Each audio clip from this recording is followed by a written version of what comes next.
Okay, so this week we're going to go over how to solve dosages and concentrations, but before we get into that lecture, I'd like to go over some rounding rules with you and some common errors as well that are made in veterinary medicine, specifically in medical math.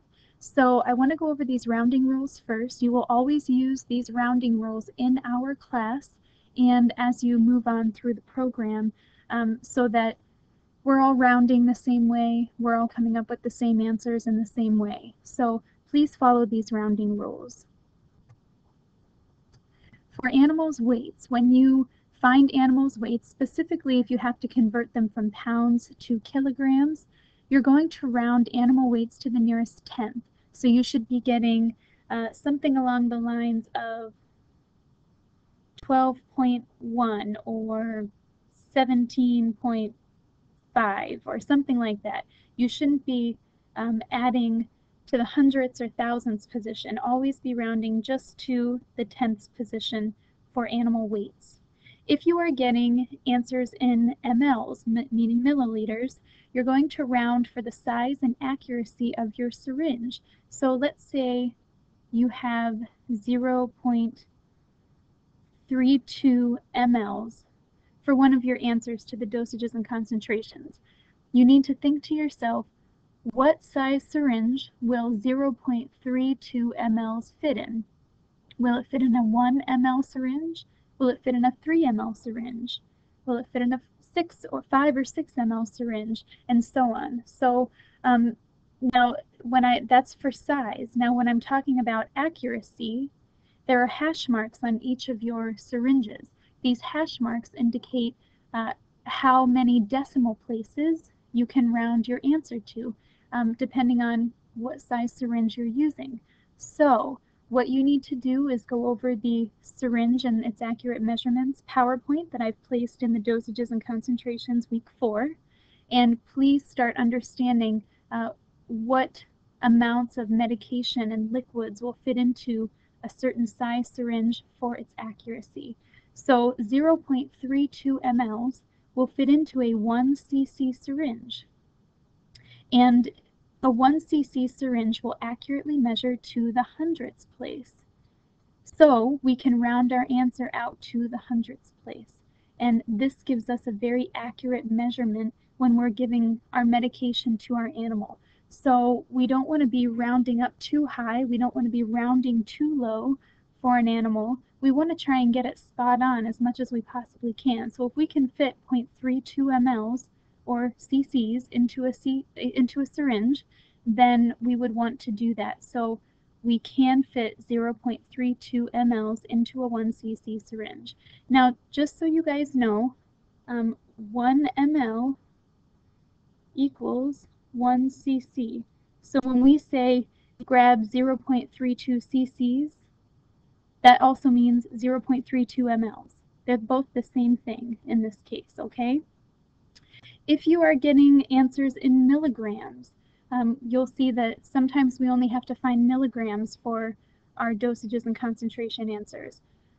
You're going to round again to the nearest tenth, just like we do with animal weights. If we get our answers in tablets or tabs, you're going to round to the nearest quarter of a tablet. So for example, we have a tablet here that splits into 4. You can see it's scored in a cross, and you can see 1, 2, 3, 4 sections to this tablet. So you're going to round to the nearest quarter of a tablet. If you're wondering how that works, kind of, think of a tablet as a whole dollar. So we have 25 cents. There are 4 quarters and a dollar, right? So the first quarter would be 25 cents. 2 quarters together would be 50 cents. 3 quarters together would be 75 cents. And 4 quarters together is going to give you a whole dollar. So that's what we mean by a quarter of a tablet. You round to the nearest 1/4 of the tablet, meaning this tiny little piece right here. And actually, let me just draw on this.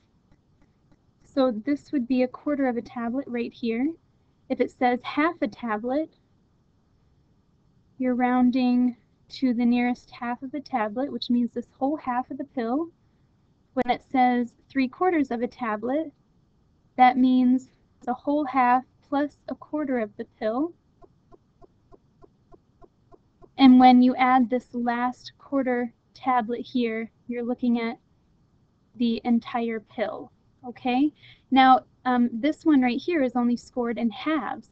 So really, we should only be splitting this into two. So this would be like 50 cents and the other half of the 50 cents to make a whole dollar, okay? So half and half.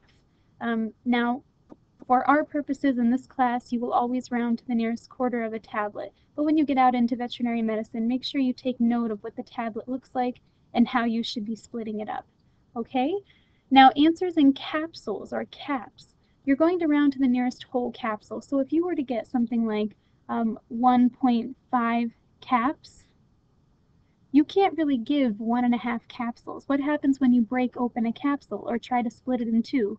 All of the medication pours out of the center, right? So we always round to the nearest whole capsule. So for 1.5 capsules, if that was your answer, you would need to talk to the doctor and say, "Doctor, would you like me to give 1 capsule or 2? Because you can only go 1 or 2 here. You can't do 1.5. You can't do 1 1/4, 1.75. You can't do that. So 1 or 2. Usually you can round it to 1, 2, or 3. So again, the nearest whole capsule. Now, common medication errors. The most common errors that people make in whenever you're calculating medical math problems for your animals, you may calculate the wrong concentration, meaning you calculate the wrong strength of the medication, or you think it's a different strength. There are some medications that come in different strengths. For instance, amoxicillin, which is an antibiotic, it comes in 50 milligram capsules. It comes in 100 milligram, 150 milligram, 200, 250, 500, and so on. So you need to make sure you know the strength of each of those tablets, because a stronger strength, such as 500 milligrams, you wouldn't want to use that for a tiny little chihuahua. You might kill that animal.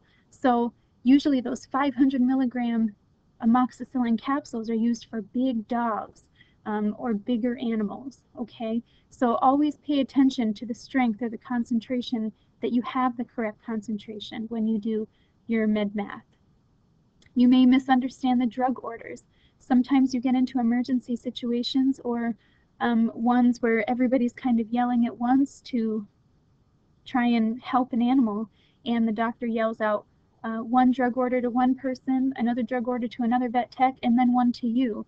And if you hear the wrong thing and you calculate the wrong medication, again, you could really kill that animal or hurt it in some way. So you need to make sure, always double check with the doctor. "I'm sorry, doc, you said what? You said this? Okay, great, thank you." So then you move on and you solve your problem. You may also grab the wrong medication. Now, as silly as this sounds, many people do this, especially in emergency situations. So again, make sure that you understand what the drug order is. Make sure you're calculating the right concentration.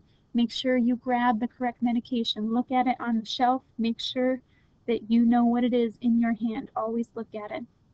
Never ever guess what a drug order is. If you are unsure, you should be asking the doctor again. You don't just say, "Oh my gosh, if I tell him I didn't get it the first time, he's never going to like me, or she's never going to like me, or think I'm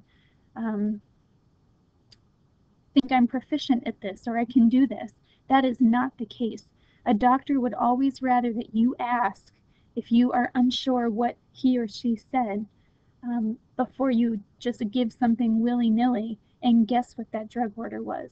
Always, always ask again if you are unsure what the doctor has asked you to get in regards to a medication or the amount of medication for an animal.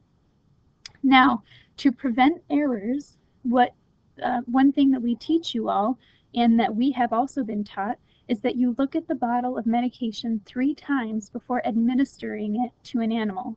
So you look at it once when you pull it off of the shelf. Make sure you have the correct drug. Make sure you have the correct concentration. When you are drawing it up or counting out the medication, you look at the bottle again. Make sure you have it correct.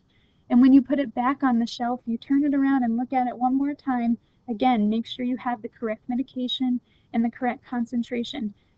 You will be surprised how many people don't do this, and they just kind of give a medication. And I will tell you, I have done it before, and it was a very scary moment in my life because I gave way too much medication in an IV bag to an animal, and also forgot to turn that IV bag off.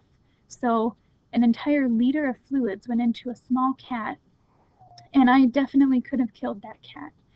Luckily, we were able to save it, but it will happen to just about everybody here at some point. But it just kind of depends on what severity the drug will do to an animal. So again, try to pay attention to what you're doing at all times, and always ask if you need help, or if you again are unsure of what that medication is. So when we are talking about dosage regimens,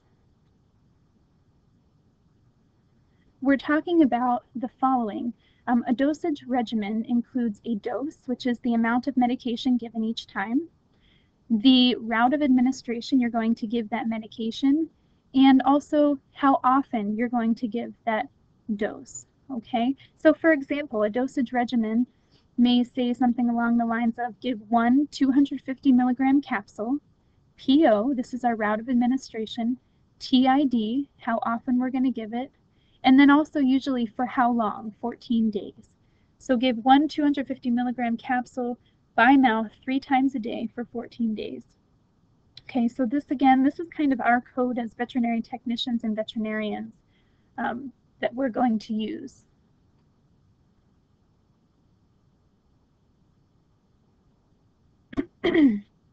Now, the dose, how you're going to find the dose is you're going to solve your dosage and concentration calculation.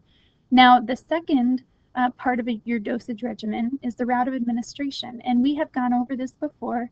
One thing we might not have gone over is parenteral medication. Parenteral medication is any medication given by a route other than the gastrointestinal system. So anywhere along the gastrointestinal line in the body, such as by mouth, per rectum, etc., that would be parenteral administration.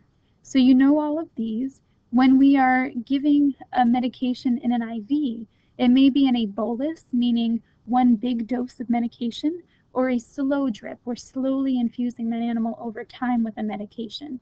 And you should know the rest of these. We have gone over them before. So please, again, brush up on those and know those well. Dose interval or frequency, again, this is how often we're giving the medication. We have gone over these as well. So 4 times a day, every day. BID is 2 times a day, 3 times a day, once a day, immediately, and so on. So please, again, brush up on these. Make sure you know them for your dosage regimens. And lastly, your dose forms. Your dose forms are going to be given to you in the concentration of your dosage and concentration calculation. So usually it's going to be so many milligrams per capsule. We also call these units, per unit of medication. So a capsule would be a type of unit. A tablet would be a type of unit as well.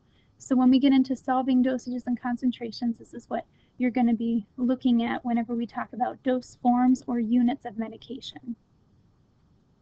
Okay, so let's move on to dosages and concentrations.